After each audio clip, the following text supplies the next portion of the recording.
সুচাৰুৰূপে চলাই নিব পাৰে। আমি ৰাজ্য মানে আহিবলৈ চেষ্টা কৰিম, ভক্ত থাকিব, ডেকা সপ্তাহ দিনলৈ আহিবলৈ চেষ্টা কৰিব।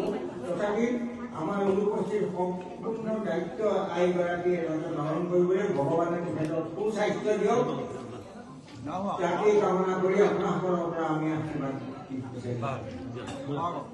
বোলে নম নম নাৰায়ণ প্ৰসন্ন হৈক হৰি কৰিক মায়াক নিৰ্যান আপোনাৰ মহিমা আপুনি বেকত কৰিব প্ৰভুজীসকলৰ পৰিত্ৰাণ প্ৰভুজীসকলৰ আজি এই বৰক্ষেত্ৰৰ সত্ৰাধিকাৰী বুলি আজি ঘোষণা কৰিছে।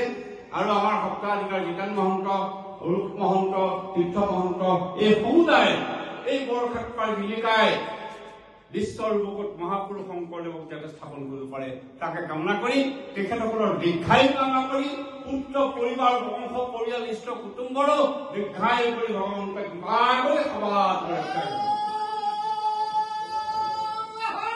নাতিনি একক বিখ্যাত মহাপুৰুষ কৰিলে আজি মই ভাবো আই খেৰ ৰুটিন প্ৰদান কৰিয়ে মাৰাই আমাৰ নিৰুপমা মহন্ত আইগৰাকীয়ে এই সন্তানসকলক এই ভক্তসকলক বৰ কৃপা কৰাই লৈ গ'ল। আমি তেখেতলৈ দীৰ্ঘায়ু কামনা কৰিছো। আৰু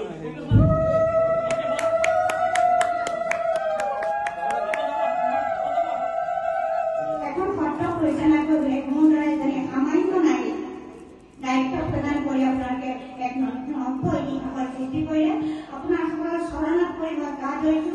মই ইমানো উপযুক্ত নহয়, মোৰ বয়স তথা শাৰীৰিক ফালৰ পৰা মই ইমান সক্ষম নহয়, তথাপি আপোনালোকৰ আশীৰ্বাদ কিয় লৈছো মই যাতে কিবা এটা হল কৰিব পাৰোঁ, তাৰ কাৰণে আপোনালোকে পুনৰবাৰ মোক আশীৰ্বাদ কৰক। মোৰ স্বামীৰ চৰণ চিন্তি পুনৰবাৰ আপোনালোকৰ চৰণ গাৱা ধৰি মই ইমানকৈ কলমত ক'বলৈ আগবাঢ়িম।